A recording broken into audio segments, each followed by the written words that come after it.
January 17, 1945. Antwerp Harbor, Belgium.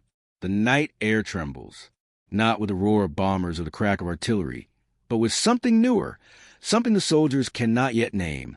A German V. One rocket screams across the darkness at 400 miles per hour, its post-jet engine growling like a mechanical beast. British anti-aircraft crews track it through the winter sky, their guns elevated, their fingers tightening on firing mechanisms. Then, a flash. The rocket disintegrates mid-flight, torn apart by a shell that never touched it. The crews do not cheer. They are too stunned. The explosion happened 30 feet away from impact, 30 feet of empty air between shell and target. Yet the V-1 fell like a puppet with severed strings. In the smoking aftermath, a young gunner turns to his commander and asks the question that would echo through military academies for decades. "Sir, how did we hit without hitting it?" The answer lay in a device so revolutionary, so jealously guarded, that even the men firing it did not fully understand what they held. The Americans called it the VT fuse, variable time fuse, though the letters were deliberate misdirection. Its true name was a proximity fuse, and it represented something the Axis powers had convinced themselves was impossible, a miniature radar system packed into an artillery shell, capable of detecting a target and detonating at the perfect killing distance, all while spinning at 500 rotations per second and enduring 20,000 times the force of gravity during firing. The Germans had laughed at early intelligence reports describing such a weapon. Their engineers dismissed it as propaganda, as American fantasy. A radio transmitter small enough to fit inside a 5-inch shell, vacuum tubes that could survive the violence of cannon fire. It violated every principle of engineering they knew. Their own attempt at similar technology had failed spectacularly. Tubes shattering, circuits fusing into useless slag. If Germany's superior technical expertise could not achieve it, how could the Americans, those industrial brutes with their mass production and jazz music, possibly succeed? But they had not understood what they were facing. They had not grasped that American abundance was not merely about quantity, but about a fundamentally different approach to warfare itself. In 1940, as German bombers tore through British cities and Japanese aircraft swept across the Pacific, Allied anti-aircraft gunners faced a brutal mathematical reality. To destroy a single aircraft flying at combat speeds required, on average, between 2,500 and 3,000 shells. Thousands of rounds fired into the sky, hoping that one might intersect with an enemy plane traveling at 300 miles per hour. The waste was staggering. The inefficiency was lethal. In the darkness, with planes weaving and diving, the odds became even worse.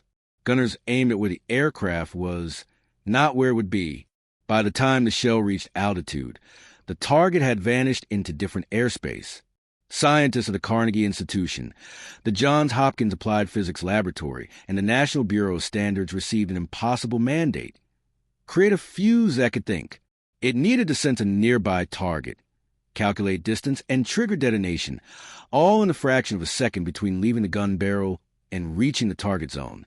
It needed to be cheap enough for mass production, rugged enough to survive forces that would pulverize human bone, and reliable enough to stake lives upon. They built it anyway. The proximity fuse contained 5 vacuum tubes, a small battery, a radio transmitter, and a receiver, all engineered at tolerances that seemed impossible. The tubes were specially designed with spring-mounted filaments that could flex rather than shatter. The components were potted in wax and synthetic compounds to absorb shock. The entire assembly was smaller than a coffee cup. When fired, it transmitted a continuous radio signal. When that signal bounced off a nearby aircraft and returned, the frequency shift, the Doppler effect, triggered the detonation circuit. The shell exploded not on contact, but at the optimal distance to scatter shrapnel through the target's fuselage and wings. In testing, the results were so dramatic that security protocols were immediately elevated to the highest classification. The fuse was more secret than the Norden bomb sight, more protected than early radar systems. President Roosevelt himself signed orders restricting its use. It could not be fired over land where enemy forces might recover an intact specimen. For 2 years, it remained a ghost weapon, produced in vast quantities but held in reserve, waiting for the moment when its revelation would matter most. By 1943, Wehrmacht veterans had grown confident in a certain narrative. American equipment was adequate but unimaginative. Their tanks were reliable but undergunned. Their aircraft were numerous but lacked the engineering elegance of German designs. The Americans won through numbers, through the sheer crushing weight of industrial capacity, not through innovation. This belief was comforting. It allowed German soldiers to reconcile their increasing defeats with their sense of technical superiority. They were not being outthought, merely outnumbered. Then came the night battles over the Pacific, where American ships defending against kamikaze attacks began using the new fuse. Japanese pilots, trained to dive through anti-aircraft fire and accept death as the price of striking American carriers, found themselves exploding in midair, their planes disintegrating before they could complete their final descent. The shells were detonating around them, not just near them, a pattern of airbursts that created walls of shrapnel impossible to penetrate. Pilots who had accepted death with resignation now faced something worse, the impossibility of even reaching their target. Their sacrifice was being rendered meaningless by a weapon that gave them no chance to strike back. The psychological impact was immediate and devastating. Radio intercepts captured Japanese commanders expressing bewilderment. How were the Americans achieving hit rates that seemed to violate probability itself? Some suspected new radar guidance systems. Others theorized that American gunners had achieved superhuman coordination. None suspected the truth, that each shell carried its own brain, its own capacity for decision. When the fuse was finally deployed against the V-1 rockets targeting London in the summer of 1944, the transformation was apocalyptic. The V-1, Hitler's vengeance weapon, was a terror device, a pilotless jet-propelled bomb that brought indiscriminate death to British cities. Fast, small, and cheap, it was designed to be unstoppable by conventional anti-aircraft fire. Early interception rates hovered around 40%, even with concentrated gun emplacements. Then the proximity fuses arrived. Within weeks, the kill rate climbed to 82%. For out of every 5 V-1 rockets were being destroyed before reaching their targets. British anti-aircraft crews watched in awe as the sky filled with explosions, as the mechanical wasps of German vengeance fell in pieces across the channel. The guns did not need perfect aim anymore. The shells hunted. They adapted. They thought. German intelligence finally recovered fragments from downed shells that had failed to detonate completely. Engineers in Berlin examined components with growing dread. The miniaturization was beyond anything they had achieved. The manufacturing precision suggested production techniques they could not replicate. Most disturbing was the implication. If the Americans could build this level of technology into disposable ammunition, what else were they hiding? What other weapons existed in the depths of American arsenals? Held back until the moment of maximum impact. Each shell represented something the totalitarian powers had failed to understand about democratic industrial societies. In Germany and Japan, innovation was centralized, controlled by military hierarchies that often suppressed ideas conflicting with established doctrine. Engineers worked in isolation, their projects classified not just from enemies but from each other. Collaboration was limited. Resources were hoarded. The systems that had once generated advantage, the tight control, the rigid chains of command, now strangled creativity. The proximity fuse, by contrast, emerged from a network. Universities, private laboratories, industrial manufacturers, and military planners worked in coordinated chaos. Scientists shared findings across institutions. Manufacturing innovation from one company were immediately disseminated to competitors. When one laboratory hit a dead end, another approached the problem from a different angle. The weapon was not the product of a single genius or a master plan, but of organized collective intelligence. The industrial democracy that the Axis powers had dismissed as weak and inefficient, and it was mass-produced with American abundance.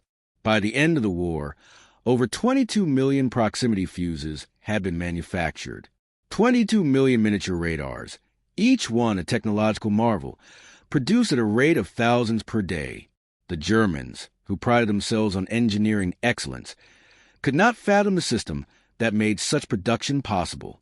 They saw only the surface, American wealth, American resources. They missed the deeper truth that the wealth enabled collaboration, that abundance created space for rapid iteration and failure without catastrophic loss. In the Battle of the Bulge, German forces advancing through the Ardennes forest encountered artillery fire that seemed to defy nature. Shells burst in the treetops, turning the forest canopy into a shredder of metal fragments. Traditional artillery detonated on ground impact, giving soldiers in foxholes some protection. These new shells exploded overhead, raining shrapnel down into trenches and behind cover. Casualty rates among German infantry spiked horrifically. Veterans who had survived years of Eastern Front combat found themselves helpless against an enemy they could not see, killed by explosions that happened in empty air above them. After the war, German generals interviewed by Allied intelligence officers returned repeatedly to the proximity fuse. They ranked among the top 3 technological developments that had defeated them alongside radar and the atomic bomb. One captured Wehrmacht report written in the desperate final months of the war described it with grudging admiration as the Amerikanisch Wunderwaffe, the American wonder weapon. The term was laden with bitter irony. Germany had spent years promising its people Wunderwaffen, miracle weapons that would reverse the tide of war. Yet the true wonder weapon had come from a nation they had dismissed as culturally inferior. German soldiers who had mocked American technical capability in 1942 were, by 1945, terrified of American technological unpredictability. If the enemy could hide a radar in a shell, what else might they have perfected in secret? Rumors spread through Wehrmacht ranks of death rays, of robot tanks, of weapons beyond comprehension. Most were fantasy, but the existence of proximity fuse made every rumor plausible. The Americans had revealed themselves as not just industrially superior, but imaginatively superior. Capable of engineering solutions that German technical doctrine insisted were impossible. Japanese defenders facing the final assaults on Pacific Islands reported similar psychological collapse. The precision of American firepower, enhanced by proximity-fused shells, created a sense of omniscient enemies. There was no safe distance, no effective cover. The shells knew when to explode. Some Japanese soldiers, in captured diaries and interrogations, described the sensation of fighting ghosts, enemies whose weapons possessed awareness and intention. The fuse became a symbol, carried forward in military culture long after the war ended. It represented a moment when warfare decisively shifted from human judgment to human-machine collaboration, when the speed of combat exceeded the reaction time of even trained gunners, requiring weapons that could make kill decisions in microseconds. It foreshadowed guided missiles, smart bombs, autonomous systems. The entire trajectory of modern military technology compressed into a 5-inch steel cylinder. The proximity fuse was declassified slowly, its secrets released into technical journals and engineering curricula. Students studied its circuits as examples of elegant problem-solving. Engineers marveled at the manufacturing techniques that had made mass production possible. But few grasped its deeper meaning, the lesson it carried about systems, about collaboration, about the relationship between freedom and innovation. Totalitarian regimes could create brilliant individual technologies. They could build rockets and jets and wonder weapons. But they could not replicate the ecosystem that produced the proximity fuse, the open exchange between competing laboratories, the rapid sharing of failures and successes, the trust between military planners and civilian scientists, the manufacturing sector's willingness to retool entire production lines for a device most workers would never fully understand. That ecosystem required institutional trust, decentralized authority, and tolerance for chaotic collaboration, elements antithetical to fascist control. The young British gunner who asked how they had hit, without hitting, received his answer eventually, though not in the form he expected. The weapon had not simply improved accuracy. It had changed the nature of accuracy itself, transforming targeting from a problem of precise aim into a problem of proximity and timing. The shell did not need to hit the target. It only needed to get close enough for the radio waves to bounce back, for the circuit to complete, for the firing pin to strike. It was a metaphor for democracy's approach to warfare, and perhaps to history itself. Not the rigid perfection of authoritarian planning, but the adaptive pragmatism of systems designed to function through collaboration rather than control. Not the single perfect shot, but the overwhelming probability of multiple adequate solutions. Not the wonder weapon promised by propaganda, but the mundane miracle of networked intelligence and mass production. The V-1 rockets fell from the sky at a rate the Germans had believed impossible. They fell not because of superior aim, but because of superior thought, the collective intelligence of engineers, scientists, and manufacturers who had transformed an impossible mandate into 22 million miniature decisions, each one made in a fraction of a second between firing and impact. The Germans had laughed at the reports. They had dismissed the idea as fantasy. Then they watched their vengeance weapons disintegrate in midair, torn apart by shells that had learned to hunt, and the laughter died in their throats, replaced by the terrible recognition that they had misunderstood everything about the enemy they faced. Not just their resources, not just their numbers, but the fundamental nature of how free societies innovate, collaborate, and overcome. The proximity fuse was not merely a weapon. It was a revelation, delivered in fire and fragmenting steel, that the future belonged to those who could engineer abundance into even the smallest instruments of war.